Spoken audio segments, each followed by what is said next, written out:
and welcome back to the channel. This is the American Civil War video. I'm not too great with my American Civil War knowledge, but, you know, I will try and add things here and there which I do know. 70% off an annual subscription, plus an additional month free. Also, stun your friends. Turn heads. Oh, remember to subscribe to me and to Oversimplified. I love their videos, and yeah. Get compliments. Buy yourself some oversimplified merch today, along with a very honest new character pin. Link in the description down below. Okay, Mrs. Lincoln, this is it. One last push, and we're done. 9 months and 4 days ago, my father brought forth upon my mother himself, and gave to her a child. I love this opening. Conceived in a shack in Kentucky, and dedicated to the proposition that I will drink num-nums from a bottle and do little poo-poos in my pantses for the next 2 to 3 years. Now what is it babies do again? Oh yeah. I am not touching that. I wouldn't either. Abraham Lincoln grew up with his relatively poor family in Kentucky, eventually moving to Indiana, and finally, Illinois. He read a lot of books, worked a lot of jobs, wrote some questionable poetry, and finally... I want to see that poetry, because he is actually famous for his poetry. Abraham Lincoln grew up with his relatively poor family in Kentucky, eventually moving to Indiana, and finally, Illinois. He read a lot of books, worked a lot of jobs, wrote some Abraham Lincoln is my name, and with my pen, I wrote the same. I wrote in both haste and speed, and left it here for fools to read. Yeah, that was an actual poem. And finally, entered the law profession. Despite being self-taught, he turned out to be a pretty clever and astute lawyer. In one case, a guy claimed he witnessed a murder at night, and Lincoln was like, "How could you have seen anything in the dark? Yep. There was a bright full moon." A what? A bright full moon. Can you say that again, please? There was a bright full moon. A dim half moon? No, a bright full moon. That's funny, because according to this almanac, there was a dim half moon that night, which makes you a liar. Well, I got a bright full moon for y'all right here. Now that's what I call a rebuttal. Lincoln and his cheekbones weren't only interested in law, however. He also dabbled in the world of politics, serving as a legislator in both local and national assemblies. Yeah, so he would do national and local ones, therefore meaning that he was actually also respected but also very much hated. And what a time it was. Not even 100 years after the Founding Fathers wrote all men are created equal, politicians were already asking, yeah, but what does that mean exactly? It means all men. Yeah, but what does that mean exactly? And not just that. States' rights versus the federal government. What are the executive powers of the president? Is cereal a soup? The Founding Fathers left some of these questions perhaps a little too open. Cereal is not a soup, because cereal can be eaten with liquid or without. To interpretation. And the biggest question of them all was slavery. An ugly mark on what should have been a revolutionary new nation based on liberty and democracy. Thomas Jefferson had written a condemnation of slavery in the Declaration of Independence, but out of fear of losing Southern states' support, it was removed. Hey guys, do you think leaving this He actually had slaves himself. A little vague will create any unforeseen problems in the future? Cannonball! And those unforeseen problems were now beginning to rear their ugly heads. As the nation developed, the North and the South developed along two very different lines, and two very different cultural identities emerged.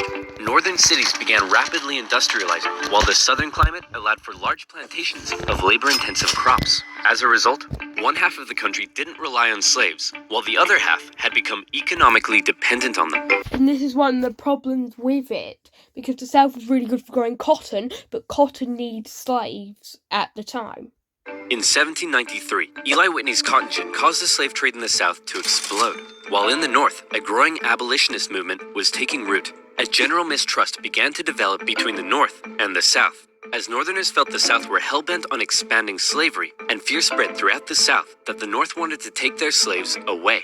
In 1819, there were 11 free states and 11 slave states, a perfect balance. a happy medium, a harmonious relationship. Hey guys, nice to meet you. I'm Missouri, and I would like to become the 23rd state. Hey buddy, welcome to the nation. We'll be happy to accept you as a free state. Oh no, you don't. You're trying to get one over on us. Missouri's gonna be a slave state. Okay, listen, why don't we just ask Missouri what it wants to be, and we slave state. Well, then, allow me to introduce to you the newest, freshest state on the scene, Maine. Hey, you can't do that, and you can't have any more slave states above this line. What? The issue of slavery is solved, and it will never come up It's gonna come up again. again. A few years later, it came up again. You see, as America expanded westward, each new state or territory that was added threatened to upend the delicate balance between the slave and free states. If one faction managed to outnumber the other, it could gain an easy majority and force its own ideals on the opposing side, leaving a huge portion of the population feeling spiteful and oppressed. For a while, compromises kicked the can down the road and kept the volatile balance in check, as new free and slave states were roughly added in pairs. But then one loudmouth state just had to barge in and ruin everything, Texas. as usual. The addition of Texas saw the United States enter into a war with Mexico, which they won, gaining a huge amount of land out west and creating even more problems. Hey guys, nice to meet you. I'm California, and I would like to become the 31st state. Hey buddy, welcome to the nation. We'll be happy to accept you as a southern slave state. Oh no, I think it'll be a free state. If I remember correctly, California was a free state. you don't? You're trying to get one over on us. California's gonna be a free state. Okay, listen, why don't we just ask California what it wants to be, and we can free state. Well, then, allow me to introduce to you the territories of New Mexico and Utah, able to freely vote for slavery themselves. Hey, you can't do that! And we can enter Northern Territory anytime we want to recapture escaped slaves. What? The issue of slavery is solved, and it will never come up again. A few years later, it came up again. In 1854, a Democratic senator from Illinois wanted to build a really cool choo-choo train here and proposed that the territories of Kansas and Nebraska be created open to slavery, even though they were clearly above the Missouri Compromise line. Obviously, This is what happens when you go against a compromise. You then get often violence. the northern states were like, hell no. But the southern Democrats who controlled Congress at the time were like, well, if you love liberty and democracy so much, then you should let them vote on whether slavery should be legal or not. And so it was. Huge numbers of pro- and anti-slavery settlers rushed to Kansas to sway the vote in their favor. And while they were all there, they There was a lot of there was actually quite a few fights, and then it was called like Bloody Kansas for a while because of that. began to beat the crap out of each other. One of those settlers was a man named John Brown, a former businessman who failed at just about everything he tried and went arguably insane. He was a radical abolitionist and dedicated Not arguably, he was insane. much of his life to the Underground Railroad and freeing slaves. One night, in revenge for an earlier raid by pro-slavery forces, he and his sons killed a number of pro-slavery settlers in the territory, helping to kickstart years of violence known as Bleeding Kansas. No, Bleeding Kansas and Kansas. Nebraska both eventually voted in favor of outlawing slavery. But from here, the tension began to grow at a rapid pace. How did I get into my dream university? By working with Crimson, I increased my chances of getting into In 1852, author Harriet Beecher Stowe penned Uncle Tom's Cabin, a best-selling novel that exposed the terrible cruelty of slavery to the world. Oh, how awful. How morally corrupt a nation must be to allow such things to happen. Your Majesty, what should we do about all the starving children working in the coal mines? Nothing! In 1850, So yeah, we abolished slavery, but we still allowed children to work in chimneys and so on, which then meant that they would die prematurely often. But then that was outlawed in 1864, which I think was not long after the US outlawed slavery. I think it's the same year, actually. 1854, the Republican Party was formed, and Abraham Lincoln emerged as a leading figure. Southern Democrats viewed the new Republican Party with mistrust, believing it to be radical and abolitionist. In 1856, a politician named Charles Sumner gave a speech in Congress, calling out slave-owning Democrats with fiery language. If slavery was a woman, she'd be an ugly one, and the senator from South Carolina would like to boink her. Representative Brooks, do you have a rebuttal? Oh, I have a rebuttal, all right. Yeah, here's a rebuttal for you. And that Come did on, actually surely happen. this isn't allowed. I don't know. I'll have to consult the rule book. I can't find anything about caning a political opponent, but it says here I'm not allowed to wear women's underwear.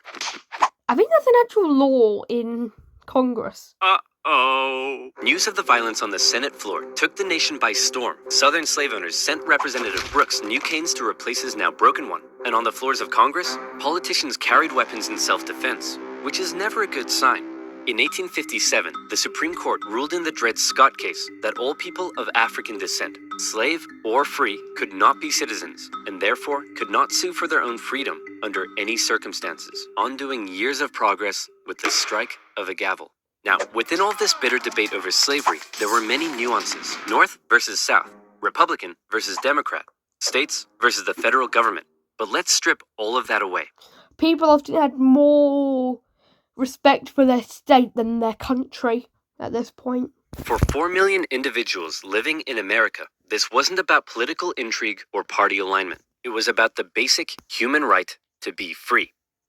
Men, women, and children were stolen from their homelands and brought to the American continent, where for generations...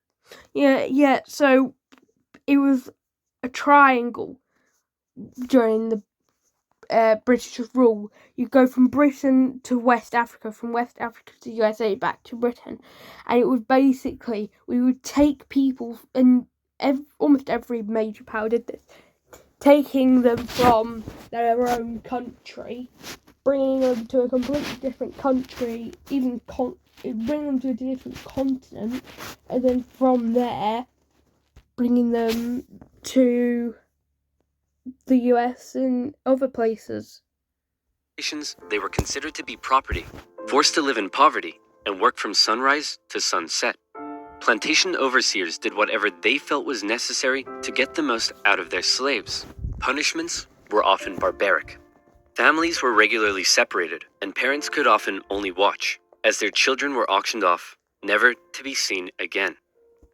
You see reference to this in Assassin's Creed Liberation, and the game is against slavery.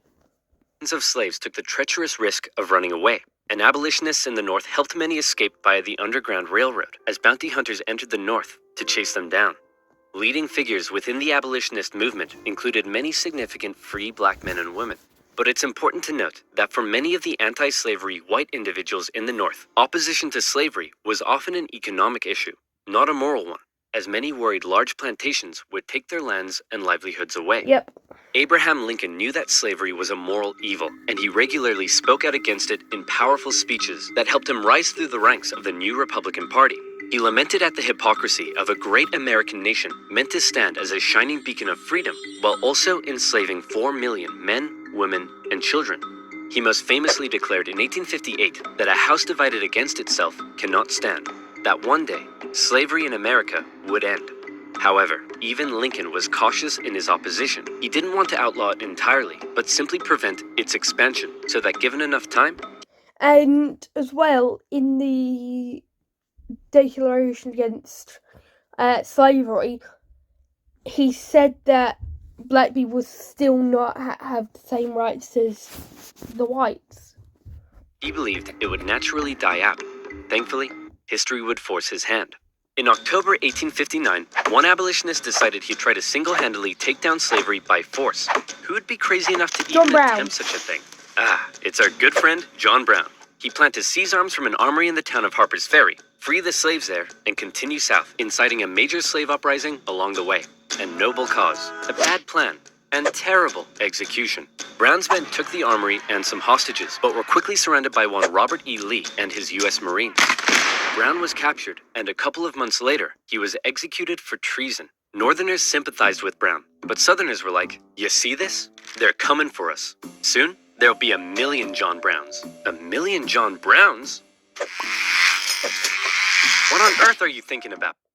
What would you do with all the hair, though? A John Brown farm? Yeah, me too.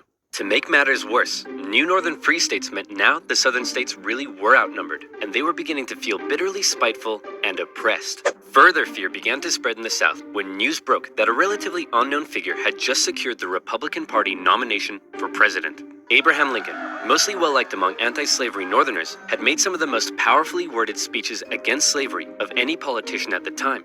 And now, there was a... As well, you also have to remember, he was not liked by a lot of the northern people still, just because he was come from a poor background. Chance that he and his cheekbones could become president. For the South, that would be too much. In the 1860 election, Lincoln's name didn't even appear on the ballot in 10 southern states. But much to their horror, when the final results came in, Lincoln had won by an electoral college landslide. Lincoln himself tried to calm their fear. How many times do I have to tell you, I'm not gonna take away your slaves? Yeah, right, Honest Abe. We've had enough of you Northerners. We're gonna go form our own country. You can't do that. Why not? Well, if you had won the election, would it be okay for us to leave? Of course not. Well, why not? Because that's not how victim mentality works. Many states felt It's also how you form a way of escapism, which also means that you think that you can do anything and they won't stop you. that when they joined the Union, they always withheld the right to leave it whenever they pleased. Many people living in 19th century America often felt more loyalty to their state than to the nation. And now, with the South feeling like it had lost its voice in the federal government, And to some extent, they still do feel more to their state than their country. were out of here. South Carolina was the first to go, and over a period of 6 months, one by one, 11 slave states officially seceded from the Union, with just 4 contested border states opting to remain. The seceding states issued a number of official documents justifying their secession. South Carolina proclaimed that it was northern states' hostility to slavery that rendered the federal government illegitimate. Mississippi declared that their position was thoroughly identified with the institution of slavery. And in a speech, the Confederate vice president stated that the new Confederate government rested upon what he called the great truth of racial inequality. Revered American generals, such as Robert E. Lee, opted to side with their states over the Union. And with all the chaos, one New York lawyer wrote that rather than a bold Therefore, in theory, you could say that it shouldn't be called the Civil War, but just a war. eagle, America's national bird should be a debilitated chicken. And hey, I kind of like that. One man, watching the crisis unfold, knew it would be his job to solve it. Lincoln was just about to hop on a train and become the President of the United States of America. Hey man, you're hella ugly. Grow a beard or something to hide that face. She was like 13 at the time. Good idea. Still ugly. With assassination plots already underway, Lincoln had to travel to Washington, D.C. under heavy disguise and protection. All along the way, he received stacks of threatening letters. May the hand of the devil strike you down. You are destroying this country. Damn you, every breath you take. Love from Grandma. At his inauguration Yeah, his relatives hated him because they lived in Kentucky. Speech, Lincoln once again reiterated that no, I do not want to take away anyone's slaves. But for Lincoln, he did want to preserve the Union. He declared secession to be nothing but an illegitimate rebellion. In your hands and not in mine, he said, is the momentous issue of civil war. You can have no conflict without being yourselves the aggressors. We are not enemies, but friends. It was clear Lincoln was ready and willing to get freaky and open up a can of Scatman John if he had to. Whether he had the support of the people, however, was in question. In the end, it was the Confederates that fired the first shot. As they seceded, the Confederate states began seizing federal U.S. property throughout the South. Off the coast of Charleston, South Carolina, was one such federal property, Fort Sumter, held by a measly, undersupplied U.S. force. The Confederate militia there demanded the fort surrender, a request which was quickly denied, and any remaining hope for a peaceful solution to the secession crisis probably then died when the Confederates did this. And that is how the entire war started, because they did not give up a fort. The Battle of Fort Sumter is considered to be the beginning of the American Civil War. Many of the Confederates there also considered it to be the end of the American Civil War. They hoped Old Abe would just sigh and say, okay, you win. Unfortunately for them, Lincoln actually said, you're about to get a roundhouse to the face. Lincoln sent out the call He never actually said that. for 75,000 volunteers, and men signed up in droves, hopeful for some adventure and good old-fashioned F-U-N. In the new Confederate capital at Richmond, Virginia, Confederate President Jefferson Davis and his cheekbones had also sent out the call for 100,000 men. As ever, both sides hoped for a quick end to the war. Is it over yet? No, Jimmy, it's been 1 week. Is it over now? No. How about now? If you ask that one more time, I swear I will turn this army around and you'll all have to go back home to your wives and children. But in particular, the South knew the conflict would pose a bit of a challenge. How can we expect to win with a population of only 5 million against 22 Free the slaves. million in the north? If you count us 4 million slaves, you'd have 9 million. Great idea. Hand these rifles out to all them. Wait a minute. You almost had me there. The problem for Lincoln was that many of his top generals were getting old and were being a bit too cautious. The commanding general was a man named Winfield Scott, a veteran of the Mexican-American War, and by now, he was too fat to even mount a horse. Okay, chaps, we need to come up with a plan. Hit me. We could wait for the Confederates to come and apologize. Maybe we should all sit in a circle and discuss our feelings. Crossing the Delaware into New Jersey worked for me. Those are all terrible ideas. And you? Wrong video. Hey, I'm the greatest president in the history of this nation. Not really, seeing as people have their own opinions. Yeah, we'll see about that, dingus. Eventually, Lincoln's generals came up with a multi-pronged strategy.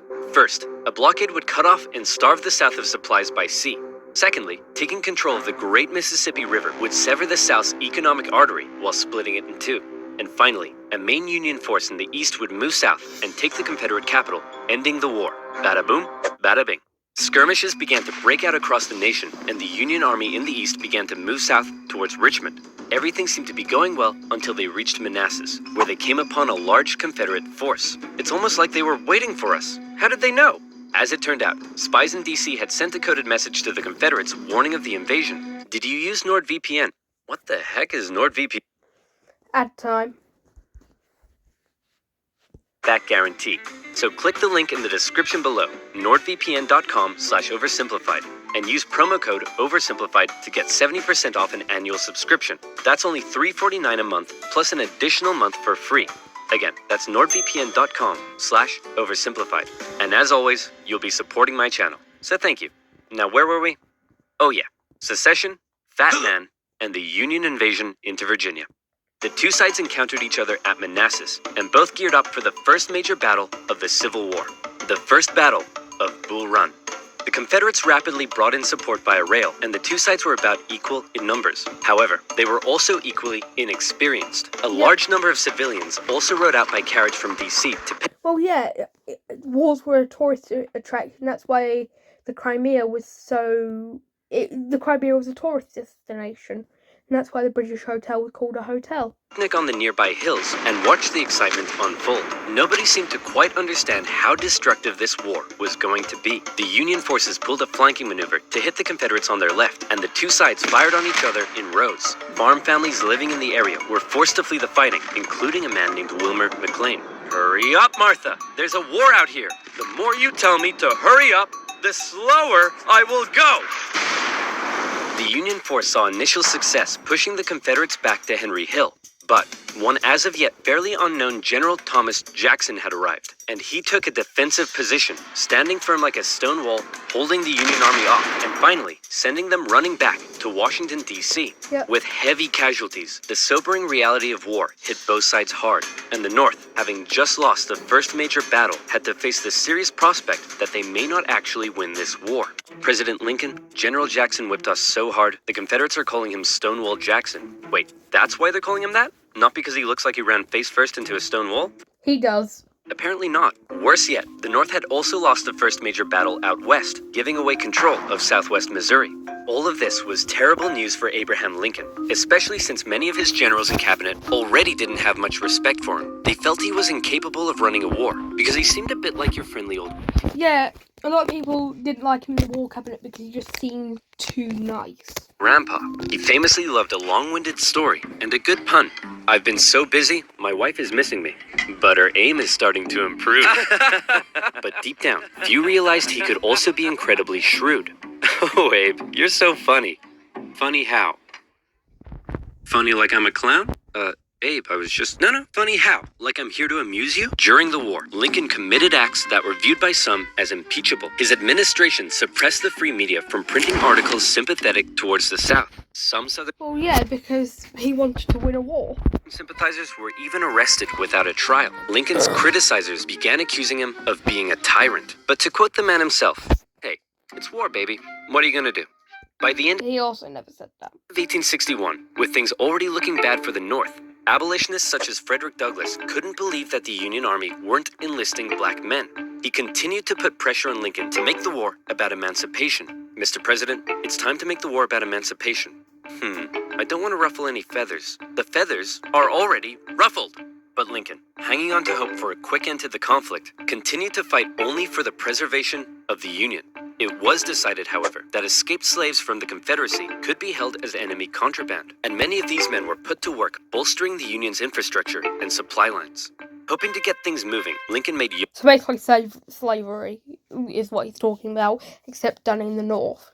young General George McClellan the new commanding general, and McClellan began to train up his men. He thought a lot of himself, however, and believed he was going to be the nation's great savior. And like many others, he didn't approve of the president's handling of the war. On one occasion, Lincoln went to McClellan's house to meet with him, but McClellan was late returning home. He kept the president waiting, and when he finally got there, he just straight up went to bed. Now that's what I call disrespectful. McClellan talked the talk, but could he walk the walk? No. Like Lincoln's other generals, McClellan was maddeningly cautious. Hey man, could you move south and attack the enemy? What? Are you crazy? What if they have a big scary army down there? They probably do. What? Oh my gosh! McClellan worried that he did not have the numbers he needed to fight effectively. What if they have like 10,000 men? Okay, no problem. We'll get you 20,000 men. Well, what if they have 30,000 men? I'll need 40. Okay, you can have 40. Well, what if they have 50? I'll need 60. Lincoln tried, but it was So give me 100,000. No, sure. all in vain. McClellan would not make a move for the rest of the year. The North's one saving grace for now was a general out west fighting in Kentucky and Tennessee. General Ulysses S. Grant, cool, collected, methodical, and a big fan of whiskey. His chief of staff took it upon himself to keep Grant sober. One officer said that Grant habitually wore an expression as though Or maybe the whiskey's what's making him so good. he were determined to drive his head through a brick wall and was about to do it. And that determination led him to score a number of key victories when others around him were failing. At the Battle of Fort Donelson, Grant was like, why does Stonewall Jackson get a cool nickname and I don't? I want a cool nickname. Sir, the Confederates say they're ready to surrender and want to know your terms. No terms, just unconditional surrender. Hey, unconditional surrender Grant. That's a pretty cool nickname, right, guys? Join thousands of system administrators who simplified their jobs by visiting nordlayer.com. Right? Unconditional surrender might not be your best idea. Later in April Both because unconditional surrenders mean that they could go back to where they live and therefore fight you again. 1862, the Confederates launched a sudden attack on Grant's army at Shiloh, but the determined, unconditional surrender Grant threw his lines at the rebels and sent them running. The battle resulted in the heaviest casualties in U.S. history so far, and despite his victory, Grant found himself under fire. You have to get rid of Grant. Why? Didn't he win? Yes, but he just threw his men at the enemy. Isn't that the point? Also, he's a loony drunk. Well, what does he like to drink? I believe whiskey, sir. Then give him whiskey. That might help him. Then send him more. Lincoln watched as his cabinet did nothing but bicker, and his generals did nothing. But then, worst of all, personal tragedy struck. Lincoln's young son, Willie, very much loved by the president, died of typhoid fever at the age of 11. Lincoln was a sensitive man and was heavily affected by the loss. His wife was inconsolable. But one of Lincoln's greatest traits, what made him such a great leader, was in the darkest of times, with just carry composure on. and determination, he kept moving forward. He knew it was his responsibility to hold himself and his family together. And by doing so, he hoped to hold the nation together. And he had had it with McClellan's inaction. Lincoln decided he was gonna take control.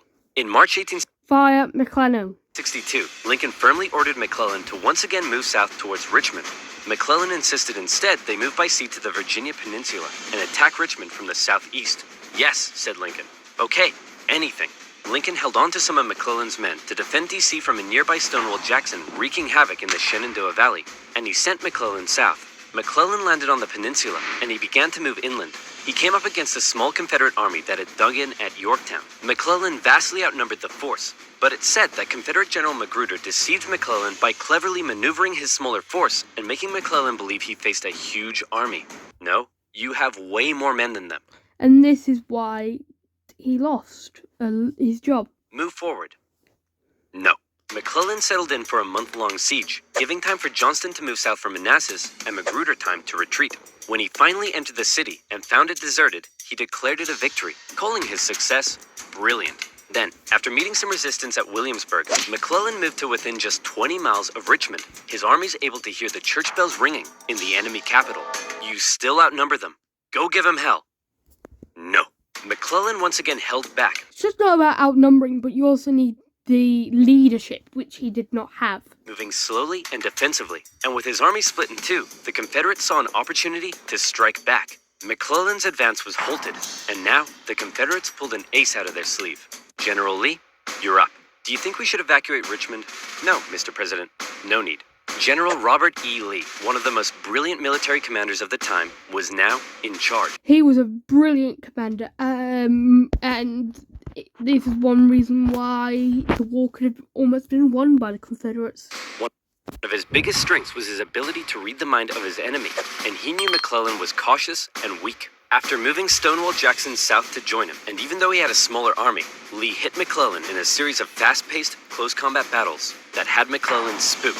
McClellan retreated the Union Army back again and again and again, escaping the peninsula and returning to D.C. Lee had defeated McClellan, and the campaign had failed. Well, that was a major success. A success? You lost. Tell me exactly what was successful about that. Well, we successfully retreated. You lost. I didn't lose. I merely failed to win. Things just kept looking worse for the North. At least their navy had seen some success, capturing a number of key port cities, notably when they steamrolled. In fact, the British actually helped a Confederate ship past Confederate forts to take New Orleans. And speaking of the Navy, both sides had begun using ironclads. So that's pretty cool. But in the East, they still weren't having any luck. After McClellan's disastrous campaign, Lincoln briefly sent out one General John Pope to attack Northern Virginia. Hey man, just checking in. How's it going?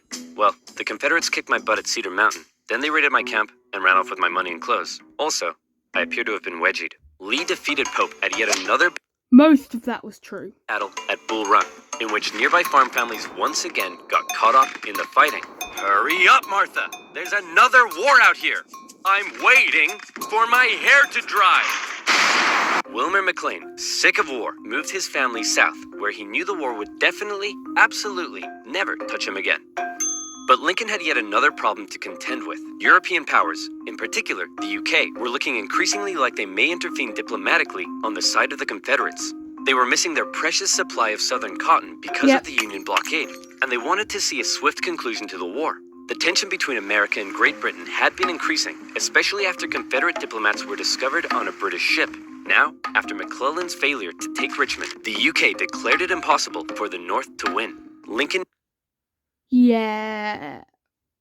Britain might want to take that off the list of impossibilities. needed something to prevent Europe from getting involved, and after more petitioning from abolitionists, he decided maybe the time was finally right to make the war about ending the institution he hated, slavery. If the North had a noble cause to fight for, Europe would be less likely to intervene. But Lincoln and his cabinet knew before they could declare something as radical as emancipation, they needed a victory, especially now that the Confederates were about to go on the attack.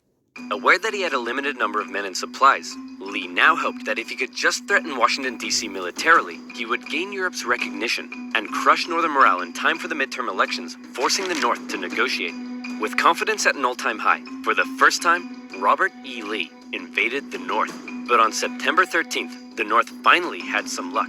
Oh boy, it's my lucky day! A cigar in a field. Hey, what's this wrapped around it? Oh my gosh! That's That was actually true. They found it on a cigar. right. The North had discovered General Lee's battle plans wrapped around some cigars, and in them, they saw that Lee had split up his forces.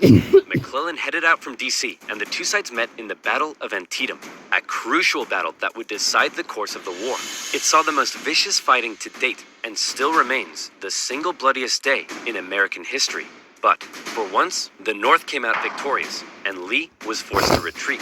He's on the run. Chase him down and finish him off. No. No. You know You're what, fired. old buddy, old pal? You're fired. The North had won their crucial victory. Lincoln breathed a huge sigh of relief, and with that win, he was prepared to take a huge step. On September 22nd, the Emancipation Proclamation was issued. In January, all slaves held in the Confederate States would be, as far as the U.S. government was concerned, Free. officially free. Throughout the North, free black men and women rejoiced, knowing that if the North were to win, their brothers and sisters would no longer be held in bondage. The proclamation also had the intended effect on Europe, who were not willing to oppose a pledge to end slavery. An outraged Confederacy knew that Lincoln had given the war a new meaning. It was no longer just about the preservation of the Union. Now, it was about creating a new Union. And this meant that the Confederates got really annoyed and then started to attack him much more. Washed clean of its original sin, a Union without slavery. To have and to hold. Unbelievable. I could get up to 70% off my airport parking. This video was made possible by Honey. Continued. Elsewhere, the war raged on. The Confederates attempted an invasion of Kentucky, hoping the state as a whole would join them, but they were pushed back. The Indian Territory saw Native American tribes ally with one side or the other in the hopes of securing rights after the war. And this is also what happened with the American War of Independence.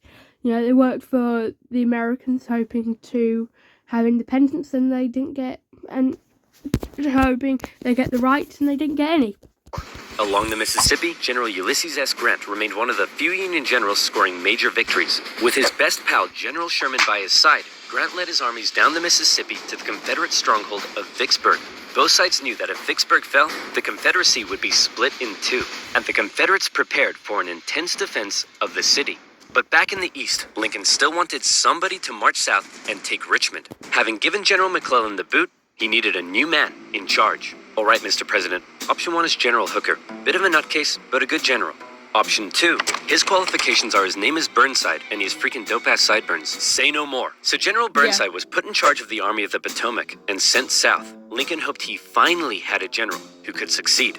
Burnside met General Lee at the city of Fredericksburg, where he intended to rapidly cross the river and take the city.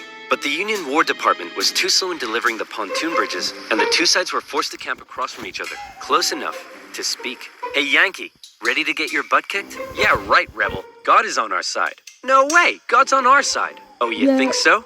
They wanted it so that God was on their side, so that they thought that they were superior. Well, why don't we ask him? Hey, God, whose side are you on?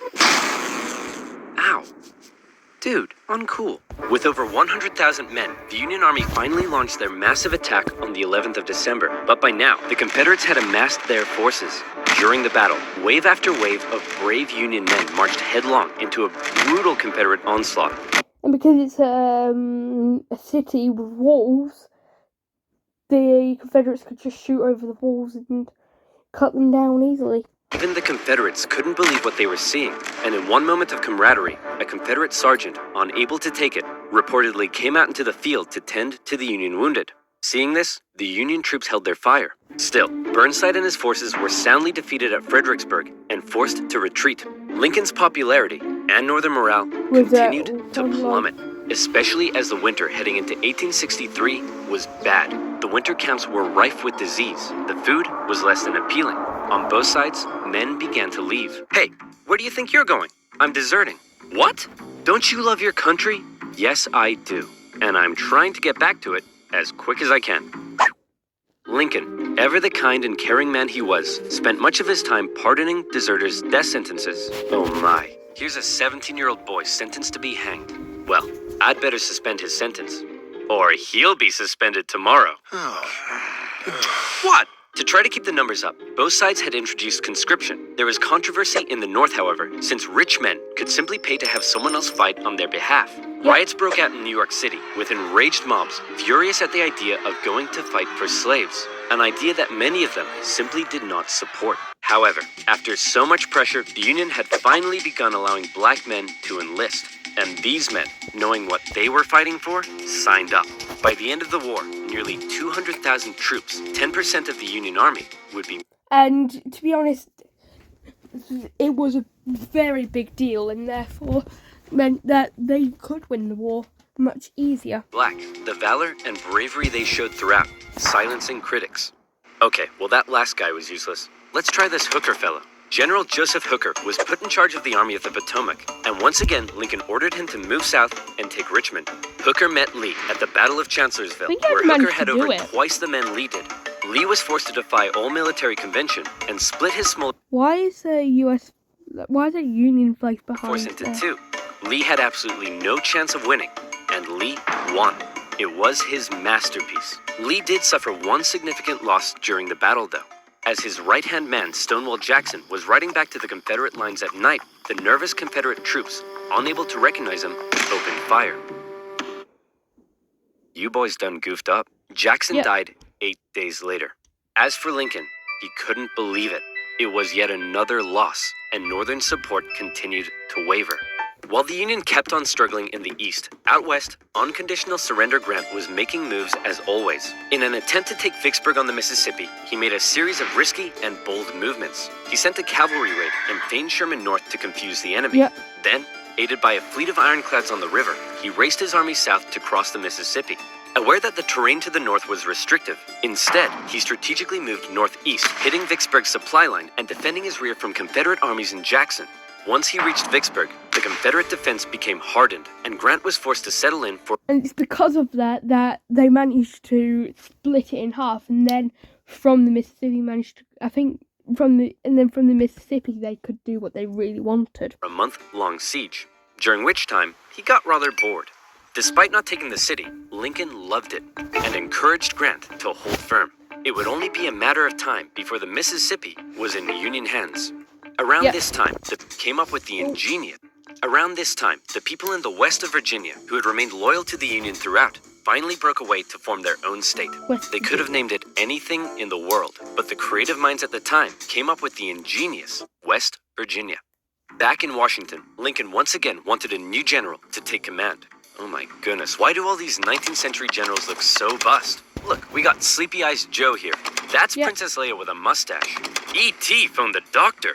Fine, why don't we give Snapping Turtle McGee here a shot? So General Snapping Turtle McGee was put in charge of the army To be honest, they were really bad options then, and it was just like, we're gonna have to choose someone. of the Potomac. And it was a crucial time for the Union, because once again, the Confederates decided to go on the attack. So far, they had done exceedingly well militarily, but as the war kept going, the Confederate economy was crumbling. Riots broke out in the streets of Richmond as the price of bread skyrocketed. Supplies were dwindling. Jefferson Davis wanted to send men west to rescue Vicksburg, but General Lee knew the longer the war lasted, the worse their chances got. And he still hoped if he could just threaten D.C., the already demoralized North would surrender. So in June 1863, with the momentum behind him, General Lee once again entered the North, fighting his way through Maryland and into Pennsylvania. General Meade set out to meet him for what would be the most significant battle of the entire war. If the Confederates won, D.C. could fall. If the Union won, it would be a turning point, as the Confederates would run out of steam, and the small town that was to get caught up in the crossfire of the largest battle in American history was Gettysburg, Pennsylvania. And this is where probably the most famous battle comes from. And I think you can still see some of the bullets from Gettysburg in the fields. On June 1st, units from each army encountered one another and skirmished through the town itself. The townspeople were forced to take refuge, except for one man who reportedly ran outside for a strange reason. Joseph, what are you doing? I'm not gonna let them take my beans. How There's a lot of weird people who just went outside to grab their own stuff. many times do I have to tell you, they're not here for your beans? By the second day, over 100,000 men stretched for miles across the battlefield. Lee took the initiative, deciding to hit the enemy's flanks, and he came very close to breaking through the Union's disorganized left. But Union Colonel Joshua Chamberlain ordered a desperate bayonet charge, smashing into the Confederates and forcing them back. The Union forces held across the line. On the final day, Lee believed the Union Army had fortified its flanks, so he decided to finish them off with one massive central assault. The Confederates rushed at the Union lines during And this is where you can see some of the smashed bullets. General Pickett's charge, and this time, it was the Union's turn to unleash hell. Meade had correctly guessed Lee's strategy, and the Confederates see were Pickett, decimated, forced to turn and flee. A devastated General Lee called out to his fleeing and wounded men, telling them it was his fault. And after holding for a counterattack that never came, he ordered a retreat back into Virginia. Yep. The North had just managed to score a massive victory, and one they desperately needed. And if that wasn't enough, in the West, after a month-long siege, Vicksburg finally fell. The North now held the Mississippi. And better yet, it was the 4th of July. With control of the Mississippi, Union forces moved into Arkansas and Tennessee. Tennessee in particular And then they just kind of split it in half, when going one way and then going the other. saw heavy fighting, with Union General Rosecrans masterfully pushing Braxton Bragg's Army of the Tennessee out of Tennessee. He suffered a major setback, however, at the bloody Battle of Chickamauga and ended up under a Confederate siege at Chattanooga. At one point during the siege, a temporary truce was declared so that wounded men could be recovered. And often in the Civil War, during these small truces, men from both sides would meet in the middle to trade things like tobacco, Like during Christmas of World War I, 1914, where the Germans and the British had the truce. coffee, and maybe even honey. Do you like honey? Subscribers, you'll be supporting my channel, so thank you.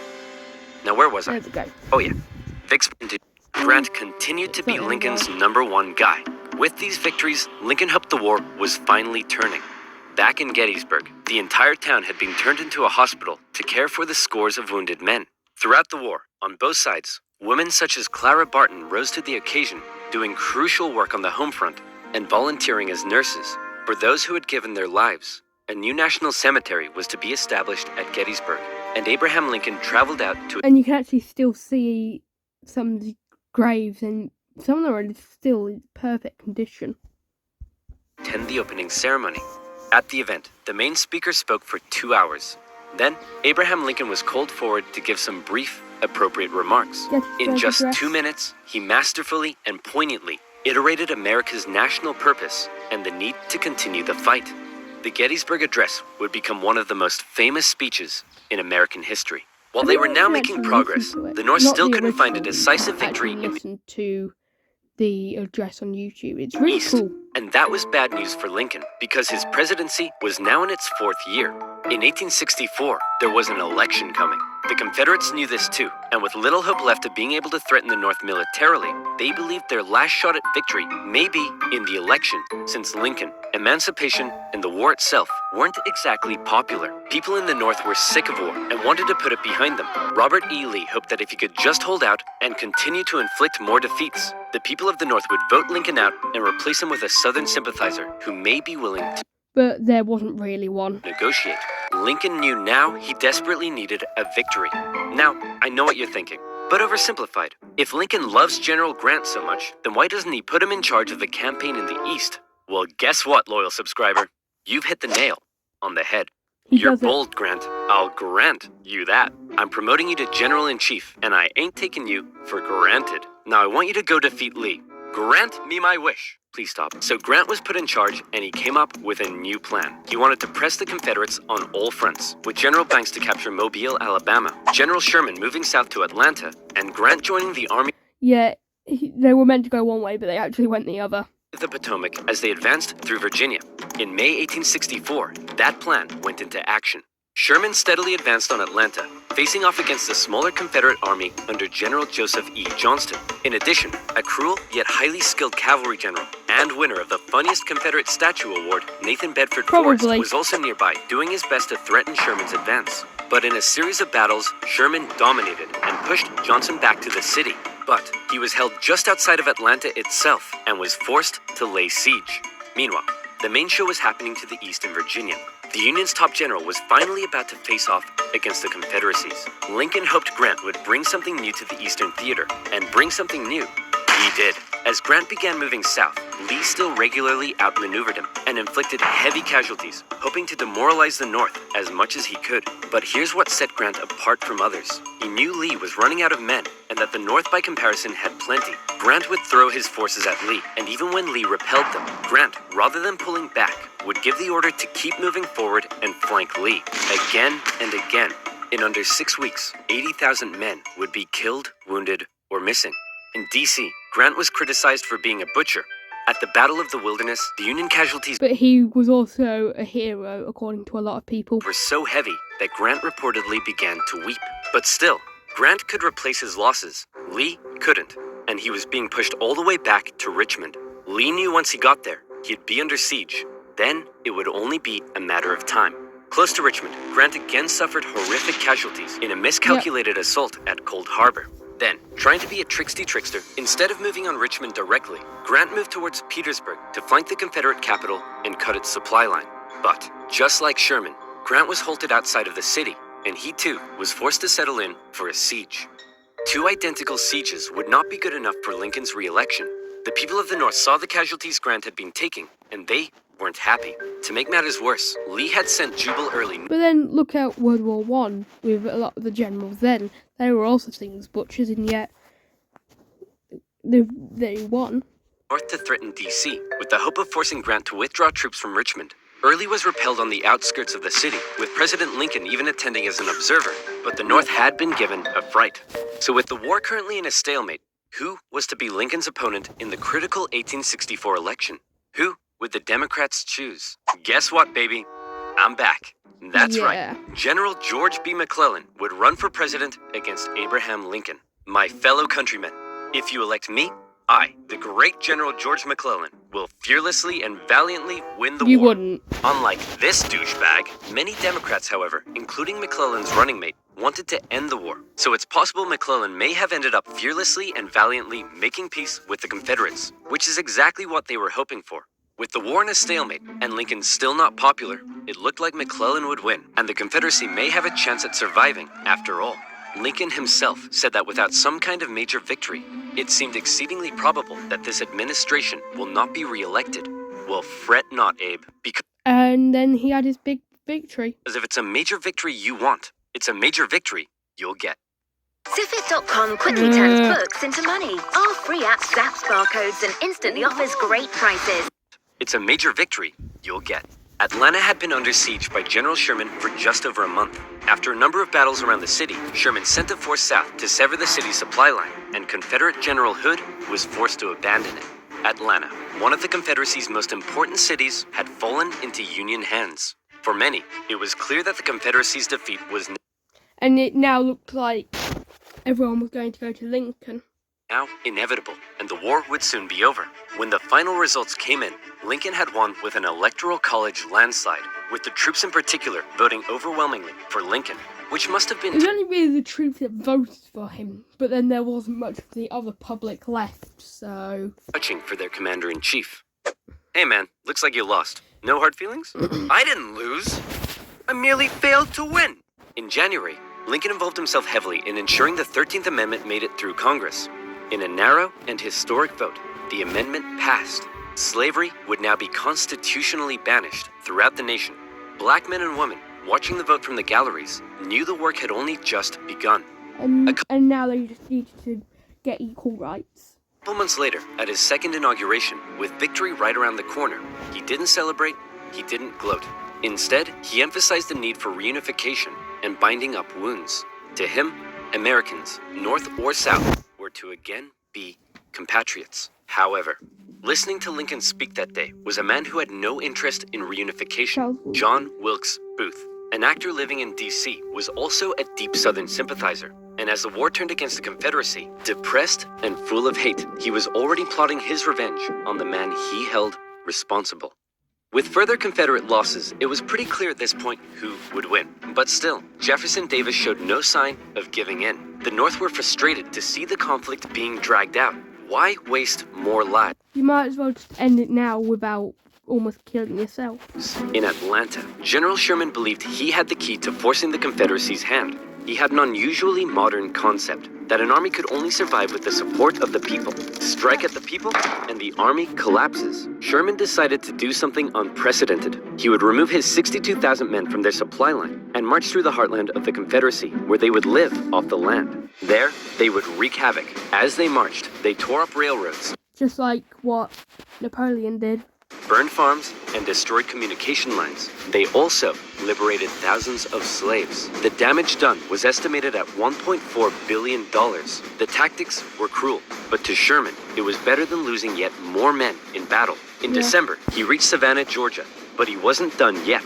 Next, he turned north to inflict his punishment on the first state to secede, South Carolina. As he moved, he came ever closer to General Lee's army, still holding out at Petersburg. And ever closer to Richmond, meaning in which if he could get to Richmond, the war will be over. The siege of Petersburg had lasted for 292 days. 60,000 of Lee's men had deserted. Numerous Union attempts to break through had failed, but when the breakthrough finally came, it came quick. On April 2nd, a Union assault finally pushed the Confederates from their defenses. Hey man, there's no need to evacuate, right? You'll rescue us like last time, right? Sorry, can't hear you. Lee narrowly escaped the city, hoping he'd be able to meet up with General Johnson and continue the fight. Grant chased him down. Richmond was evacuated, and Jefferson Davis went on the run. As they left, the Confederates set fire to military buildings, but the flames burned out of control, and as the Union troops arrived, they became firefighters. A couple of days later, Abraham Lincoln visited the war-torn city. Grant caught up to Lee at Appomattox Courthouse, where he trapped it just looked like a wasteland, really. his forces. It was here, on April 9th, 1865, that Lee saw no point in continuing. Sir? Listen, bub.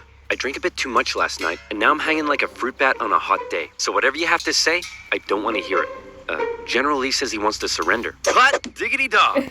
Grant and Lee met in the home of a nearby farm family, owned by a man who had tried his best to escape the Civil War years earlier. Wilmer McLean. All right, can we all just hurry up and get this over with? Martha! Not now! I'm cleaning! Do you want us to get rats? Grant and Lee, after years of war, now spoke respectfully to one another. When Lee left, his face filled with emotion, Grant's men began to cheer, but Grant ordered them to stop. He knew that now was the time for reconciliation. Just over 2 weeks later, General Johnson would surrender to And meaning on which the war was over. Sherman, ending the war for 89,000 Confederate soldiers in the largest surrender of the war. Not every Confederate state had surrendered, but the war was as good as over. Across the North, church bells rang out and celebrations erupted. In Washington, Lincoln gave a speech from the White House to a jubilant crowd, in which, among various things, he expressed his support for black voting rights. Lincoln had seen the nation through its deepest crisis. The presidency had visibly aged him. He had lost over 20 pounds. Yep. He said sometimes, I think I am the tiredest man on earth. I'm not sure tiredest is a word, but geez, the man's exhausted. Cut him some slack. On a carriage ride with Mary, Lincoln clearly was looking forward to being a president in a time of peace. He was apparently very cheerful, surprising his wife, and he told her that between the war and the loss of their son, they'd both been very miserable. Now, it was time to be happy. On the evening of April 14th, Lincoln attended a play with his wife and some friends at Ford's Theater. It was a This is where he dies. comedy, and the president appeared to be enjoying it very much. In a nearby bar, John Wilkes Booth swallowed 2 glasses of brandy. He slipped quietly into the president's booth and awaited for the audience's laughter to rise.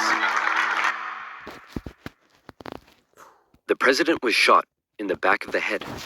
Booth fled the city. Lincoln is such a shock. Soldiers carried Lincoln to a boarding house across the street. There, doctors declared there was nothing they could do.